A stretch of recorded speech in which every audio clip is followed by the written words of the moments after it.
এখন আমরা হলো যে ক্লাস 7-এর 5 পয়েন্ট এক অনুশীলনী 28 নম্বরটা সলভ করবো। এখানে রাশি বলা আছে কি 81 square plus 18 AC plus C square. এটাও নিশ্চয়ই রাশিতে সবগুলো যোগ আছে, তার মানে এটা যোগ নেমে আমরা সলভ করবো। সেখানে আমাদের এর এবং সির মান দেওয়া আছে।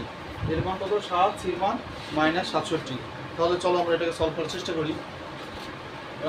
রাশিটা একটু লিখে ফেলি। 81 A স্কোয়ার যোগ 18 AC যোগ সি স্কোয়ার সমান সমান 81 ভাঙবো কীভাবে? 9কে যদি আমরা স্কোয়ার করি তাহলে 81 হবে যোগ, আর এখানে সি-কে যদি আমরা স্কোয়ার করি তাহলে সি স্কোয়ার। ক্লিয়ার, তাই না? বুঝছো সবাই? তারপর সূত্রের 2 দেই, তারপরে 9A ইন্টু সি, 9 18 AC।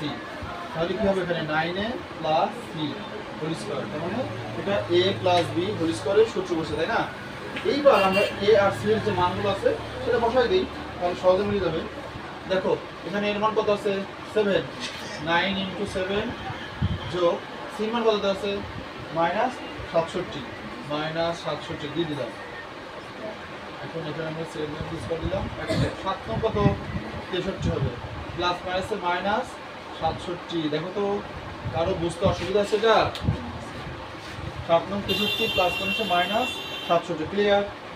এখন আমাদের এখানে 67 বড় 63 ছোট, কিন্তু বিয়োগ করতে হবে। বিয়োগ করলে মাইনাস চিহ্নটা থেকে যাবে। 67 থেকে 63 বিয়োগ করলে কত হবে? মাত্র 4। 4 তার উপরে যে স্কোয়ার দেওয়া আছে -4 যদি গুণন করি, দেখো -4 যদি আমরা গুণন করি, -5 প্লাস 4 4 16। এই তো এটা উত্তর আমাদের। খুব সহজ, একদম সহজ। এগুলো তোমরা বাড়িতে বারবার প্র্যাকটিস করলে তোমাদের পরীক্ষা ভালো হবে, তোমাদের এক্সপিরিয়েন্স বেশি হবে। ধন্যবাদ সবাইকে।